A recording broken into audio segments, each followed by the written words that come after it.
Hey contractors, my name is Catherine Arensberg and I'm an exterior designer in Mobile, Alabama. I work with clients on their landscapes, on their exteriors, pools, patios, and everything in between, and I've been doing it for over a decade. So I feel like I'm uniquely qualified to give you guys a little bit of heads up, guys and girls, heads up on what the client is missing from their contractor experience. So if you're a contractor out there looking to up your game and just give your clients the best customer experience that they can get, I think that I have a solution for you. I know everybody's really busy right now. The economy's good, everybody's calling, you're just kind of running around like a chicken with your head cut off.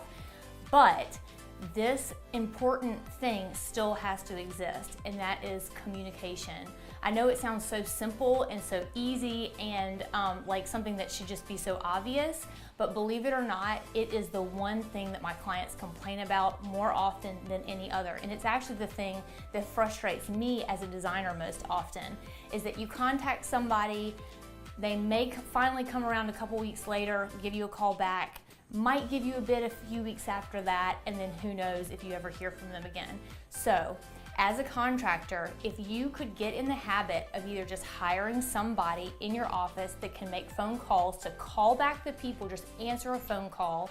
and then after you make that appointment, if you would show up when you say you're gonna show up, if you can't show up, if you call the client and update them and make sure that they know that you're going to be late, that you're going to have to reschedule, that means the world to a client, and it means the world to me as a designer. Clients really are okay with you pushing things back in a lot of cases. I think that a lot of contractors, in my opinion,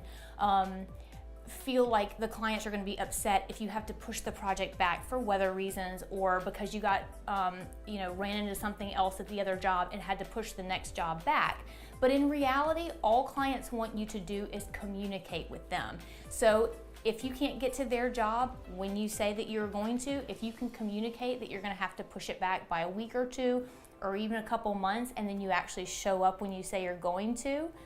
it means everything, and you will consistently keep getting jobs, and you will consistently continue to be recommended by me as the designer and from the homeowner perspective, which, you know, word of mouth, as much as we market, word of mouth really does mean the world in our field. So guys, that's it. I hope that's helpful to you, and if you have any questions, be sure to comment.